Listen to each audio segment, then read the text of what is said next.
There have been 46 presidents in American history, going all the way back to the venerable George Washington. There have been some really good ones. There have been some great ones. There have been some awful ones, and there's been some that are just complete disasters. But one thing that they all had in common was that they at least had their mental faculties about them and could continue to do the job until, if people didn't like their policies, they could be voted out. And we've had plenty of that. This is the first time in American history that there is actually a legitimate issue about the mental capacity of the office holder of the most powerful position on the planet and in the country. And now then we have to wonder, not just is he going to make it to President Biden, is he going to make it to the reelection? Can he run for reelection? The question really is, can he finish out his term? And that is a very much open question that doesn't have an obvious answer. But the longer time passes, the more it's starting to look like it's going in a direction that none of us want to see, that nobody would like. And that's to see the removal of the president or his resignation over health issues. Now, I know a lot of you expected Tony Shaffer here today. Unfortunately, we had some scheduling conflicts at the last minute, and he wasn't able to join us. We'll have him back in the future, I'm sure. But in the meantime, this was such an important topic. We wanted to continue to go forward with it because we got some really interesting things for you to see here. And we're going to do, like we always do, a deep dive, showing you things that you're going to see here you're not going to see on other networks. We're also going to show you different sides of an issue so that you will be fully armed to understand truly what's going on. Now, of course, as has been in the news almost daily now for quite some time, there's a lot of question on, can Biden do the job? Is he suffering from early stage or even medium stage dementia? Some suggest that he is. The track record on video isn't really appealing for the president. Take a look at this compilation. Let's go lick the world. We cheer for Muslim athletes like Kareem and Joan Shingang. I'm going to pronounce it. Shanga Kawawa. Ban on transgender Americans. Mr. President, thank you. Thank you. Thank you very much. I appreciate it's great to have you. Thank you. Don't go anywhere. It's a very exciting day around here. We'll have reaction. I met alone with him, just he and I, and a simultaneous interpreter 68 times, 68 hours, 68 times, more than 68 hours. All right. God save the Queen, man.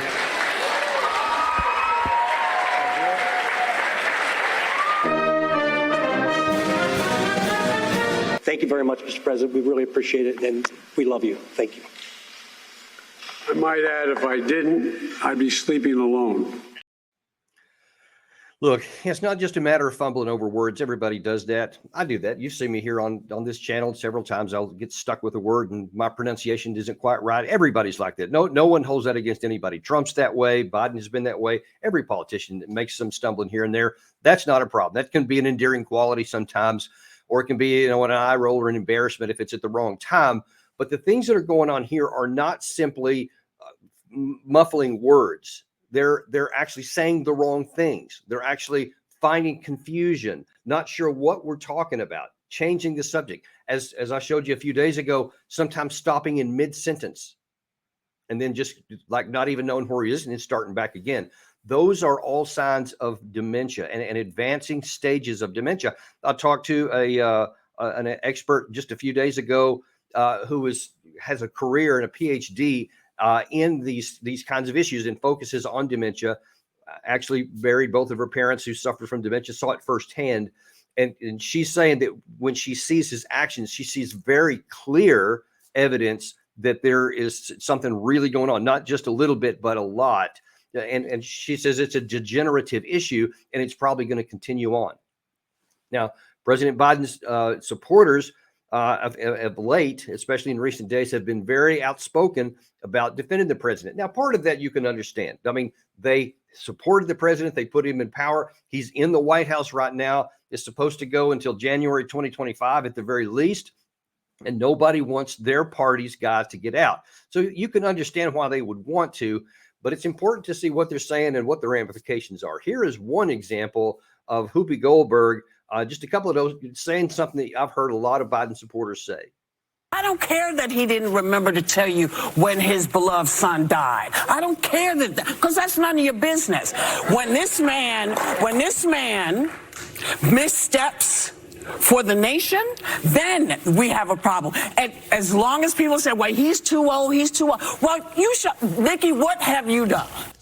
Yeah, I love that argument there. You say he's too old. Well, what about this person? What did she do? Has nothing to do with Biden or his age. Absolutely nothing. That's the classic.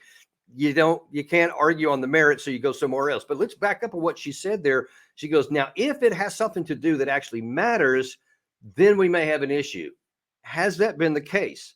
I think that it has. Now, I'm going to show you another clip that we've shown you a few days ago from last week on a very important issue of significant importance to America and what we're doing in the Middle East and in helping trying to negotiate a ceasefire or peace between Hamas and the Israeli government, or at least to find a negotiated settlement in the case of this clip for a hostage release deal. That's what was going on here. On something that matters to the American people, this is what happened.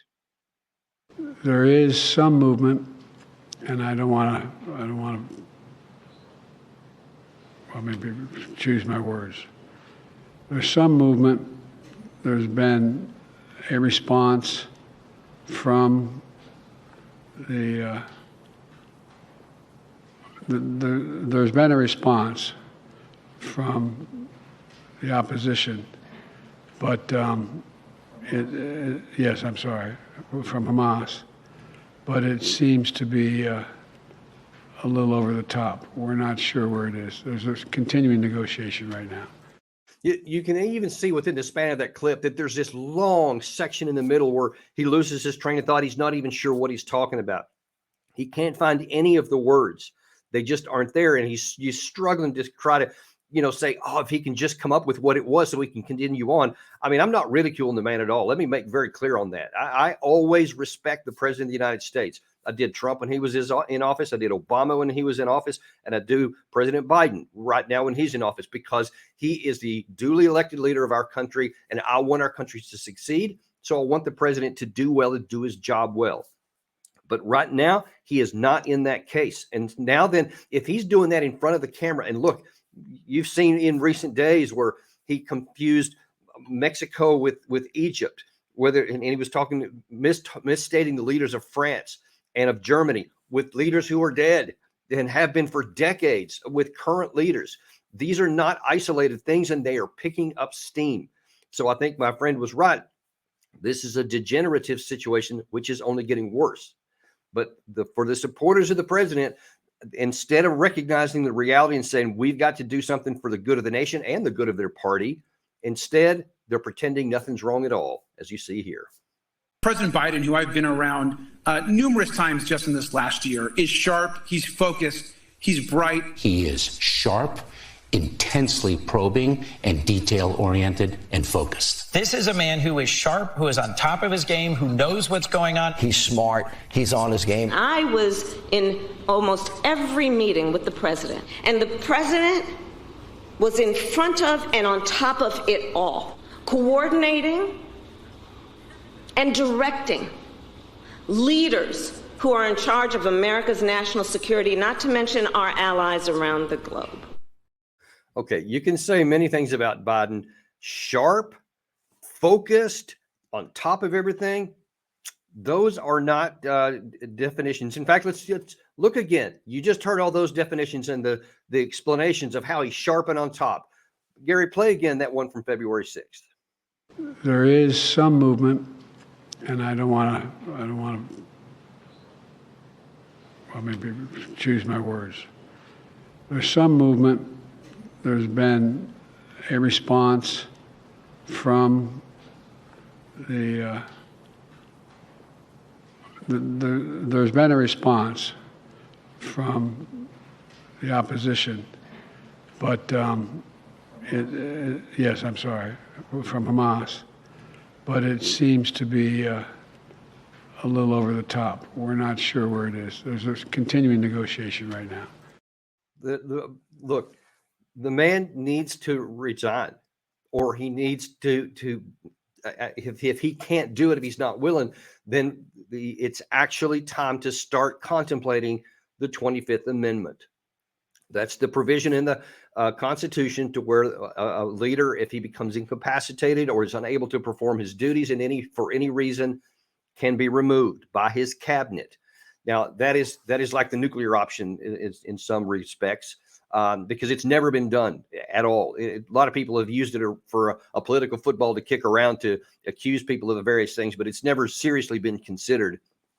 Now it's going to have to be considered, or President Biden himself is going to have to come to the point to where he resigns, because I think that it's clear that as of right now, already he is not fully on top of his game. He is not sharp. He is not in control. And I assure you, if that's going on in front of the cameras, that off the cameras, probably even more of it is going on. And when you're talking about a situation right now where he's trying to negotiate, anguishing issues with hostages in Israel, with a hostile force in Hamas, or with Netanyahu, who's being very belligerent and taking actions that are counter to American national interests, but he's not strong enough to stand up to him. Not to mention the potential for trying to find a way to end the Russia-Ukraine war, to deal with Zelensky and all of his issues, and to deal with Putin and all of his issues and things that he is going to do to push against us.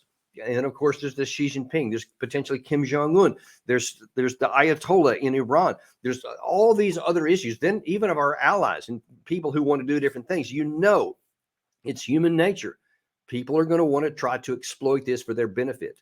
That means friends as well as allies. It's just how the world works. I think it's self-evident that's the case. It is time for the President Biden to do the very hard thing, the incredibly difficult thing, and resign. However, there's a big issue with that, because it's, as I say all the time on this channel, we always talk about it, no matter what the circumstance, what comes next. And what comes next is who would take over if President Biden did in fact resign. And this from the Wall Street Journal just yesterday says in the midst of all of this stuff, Kamala Harris in an interview exclusive with the Wall Street Journal said she is ready to serve. Now, that was before some of the explosive Her report came out that had a lot of the detail about them claiming that the president didn't know at the time whether he was the vice president or the president. He wasn't sure when he quit being the president or the vice president. He wasn't sure what year his son died. All kinds of other things. He couldn't remain focused. All those things. This is before that came out, this interview happened. So it wasn't exactly around it. But she's aware of what's been going on behind the scenes when all of these things took place. But this is not the first time she said that. She actually said this just last September. She was being interviewed, and note how quickly she answers the question posed to her at the beginning of this clip. Questions about the president's age often go hand in hand with questions about how you would step in the role, if necessary. Do you feel prepared for that possibility? And serving as vice president prepared you for that job? Yes. And how would you describe that process? Which process? Like as far as being ready for that. Well, first of all, I'm answering your hypothetical, but Joe Biden's going to be fine, so that is not going to come to fruition. But let us also understand that every vice president understands that when they take the oath, that they must be very clear about the responsibility they may have. It is true that everybody who's vice president always understand they're, quote, a heartbeat away from being the president. That's supposed to be the criteria with which presidential candidates find a vice presidential candidate, somebody that's good enough so that if something happens to them in any case, then they have somebody good to go back to. Is that the case here? That is an open question. It does not have an obvious answer, but we do have some evidence that this is not going to be a great choice. Not that there is an alternative at this point, but we need to understand what we might be getting in for if President Biden does resign. Last election, in the primary season for the Democrats, while everybody was still jockeying for who was going to try to become the Democratic nominee in the 2020 race, Tulsi Gabbard and Kamala Harris were going toe-to-toe at a certain time. Now, just to set the stage here, At the time, Harris was at kind of trending pretty high. She was actually competing really good with Biden and kind of looked like she was on the way up, and her poll numbers had been going up. During this particular debate, Tulsi Gabbard went toe-to-toe, not with Biden, which most of everybody else was going after because he was the front runner, but with Kamala Harris, and she just eviscerated her. Watch this exchange. Now, Senator Harris says she's proud of her record as a prosecutor and that she'll be a prosecutor president, but I'm deeply concerned about this record. There are too many examples to cite, but she put over 1,500 people in jail for marijuana violations and then laughed about it when she was asked if she ever smoked marijuana. She blocked evidence. She blocked evidence that would have freed an innocent man from death row until the courts forced her to do so. She kept people in prison beyond their sentences to use them as cheap labor for the state of California. And she fought to keep cash bail system in place that impacts poor people in the worst kind of way. Thank you, Congresswoman. Senator Harris, your response. As the elected Attorney General of California, I did the work of significantly reforming the criminal justice system of a state of 40 million people, which became a national model for the work that needs to be done. And I am proud of that work. And I am proud of making a decision to not just give fancy speeches or be in a legislative body and give speeches on the floor, but actually doing the work of being in the position to use the power that I had to reform a system that is badly in need of reform. That is why we created initiatives that were about reentering former offenders and getting them counseling. The bottom line is, Senator Harris, when you were in a position to make a difference and an impact in these people's lives, you did not. And worse yet, in the case of those who were on death row, innocent people, you actually blocked evidence from being revealed that would have freed them until you were forced to do so. There is no excuse for that. And the people who suffered under your reign as prosecutor, you owe them an apology. The thing about that exchange there, and the reason why Harris just plummeted in the polls afterwards, because people could see, and we're talking to the Democratic voters now, they could see that she couldn't handle the pressure. When she was hit with those accusations by Tulsi Gabbard, she had no good answer. In fact, she tried to non-answer her. She tried to go somewhere else instead of directly addressing the claims that Gabbard was making, and she didn't. And then she got called out. She said, it's not about making speeches and flowery things like you're trying to say. It's about what you did. And here it was again, and she had no response. And it was evident to the people, and she didn't last much longer after that. Now imagine if it's not, going against a fellow candidate in a campaign, but if you're trying to go toe-to-toe with Netanyahu to try to tell him, no, here's American interest, and I don't care what you're doing. I don't care about this other stuff. I care about America and my constituents and the people who voted me into office, along with, what would have been Biden at the time. But here's what we're going to do. And you see that Netanyahu is already really bullying our president right now, because Biden talks a lot of things and says a lot of claims, but nothing happens in terms of action, except Netanyahu does exactly what he says and exactly what he wants. And that's with our ally. Now then shift over to the Russia-Ukraine war. Now it's clear that the war militarily has been lost already by Ukraine. And so, it's not going to change the outcome whether we give money or whether we don't. What we need to be doing is taking care of our interest in the region and the Ukrainian people, and try to negotiate the best peace that we can get, the best cessation of this war, so that the destruction and the death of the Ukrainian people can stop. That requires somebody who is extremely capable, extremely knowledgeable, and can be tough in negotiations, knows their position, knows the situations that are involved, and can then go toe-to-toe with negotiator if it needs to. If it needs to be Putin himself, it needs to be Zelensky. The president needs to be able to do that. Unfortunately, we don't have quite that kind of stuff to work with. This is what we have to work with. The woman one geriatric heartbeat away from being the most powerful human in the world. And this week, Kamala Harris had some profound words about culture. What is culture? Well, it went about as well as you'd expect. Well, I think culture is a reflection of our moment and our time, right? And present culture is the way we express how we're feeling about the moment. And we should always find times to express how we feel about the moment that is a reflection of joy, because you know, it comes in the morning. We have to find ways to also express the way we feel about the moment in terms of just having language and a connection to how people are experiencing life. And I think about it in that way too. Culture is about how you feel in a given moment. Interesting interpretation. But okay, what about something substantive? What about AI? Let's go there. Let's go something more scientific. AI is kind of a fancy thing. It's, first of all, it's 2 letters. It means artificial intelligence. But ultimately what it is it's about machine learning. And so the machine is taught. And part of the issue here is what information is going into the machine that will then determine, and we can predict then, if we think about what information is going in, what then will be produced in terms of decisions and opinions that may be made through that process.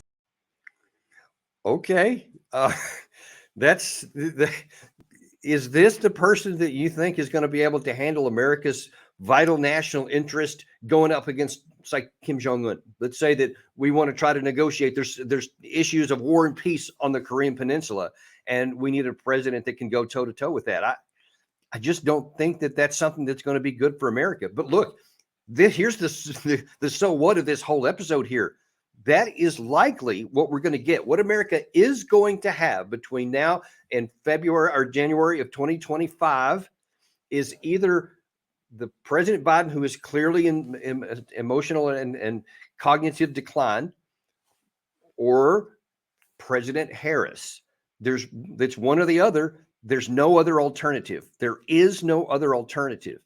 Now, that's a bit of a bleak picture, but look, folks, we need to be clear about what we're talking about here. We need to understand what's at stake for America right now. This is the condition that we're in, which of course makes the election in November all the more important. But I'm not sure that we have a lot of great choices anyway, but that's a separate issue. We'll talk about that another time. But right now, we have a president that is in cognitive decline, has a hard time staying focused, even finishing sentences, much less being able to handle complex situations here. Our adversaries and our allies are both aware of that, and they're trying to exploit it to their benefit, which comes at our cost. The alternative is that there will be a President Harris if President Biden either resigns or is removed via the 25th Amendment. I can't imagine that the Democratic Party would ever let it get that far. I think they would ensure or insist that he decline or resign, so at least he can leave office in dignity. I think he deserves that. I know a lot of people don't like him, but again, he is the president of the United States, and he has served our country for many, many decades, and I think deserves to go out in dignity and honor because he's earned it. But now then the needs of our country have to predominate. And even though I would never have voted for President Harris, right now, at least she is, she does have her cognitive capacity, even though there are some weaknesses there. And we're just going to have to do the best we can with what we have to get to January of 2025, because there's no other alternative, folks. It doesn't matter if you like Kamala Harris or not. It doesn't matter if you like Biden or not. One of those two is going to continue to be president throughout then. And we've got to make sure that our country continues to survive, and that everybody does what they can within their, whether it's the cabinet positions or the military or anybody else. We got to do everything we can to make sure that there are no issues happen that at least that are within our control that we don't take care of. Now, I wish I had better news for you right now, but that's a sober look at where we stand. That's why I want to make sure that people are aware this is a bigger deal than what it appears at the surface. It's not something to just poke fun at President Biden or laugh at Kamala Harris, because this is our country at stake. This is the leader. One of these two will be the leader for throughout the next near year from now. So keep it strapped on. And as we consider who to vote for in November, we need to keep this in mind, because we do need a good, solid leader that is going to take care of our country, that is able to go toe-to-toe with our adversaries, and is able to work cooperatively with our allies. That's what we need. But right now, it's a serious situation. This is going to continue on. This is not going anywhere.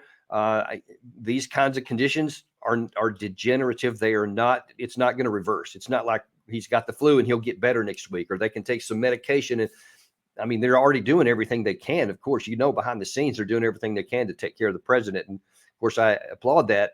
But it doesn't get better. The chances in the next 6 months of it getting worse, according to that expert I cited previously, is pretty high. So we just keep watching. We're going to keep talking to you about this and letting you know what's happening. Continue to watch here on the Daniel Davis Deep Dive. We are unintimidated. We are uncompromised on bringing you all the truth, even when it's hard like this.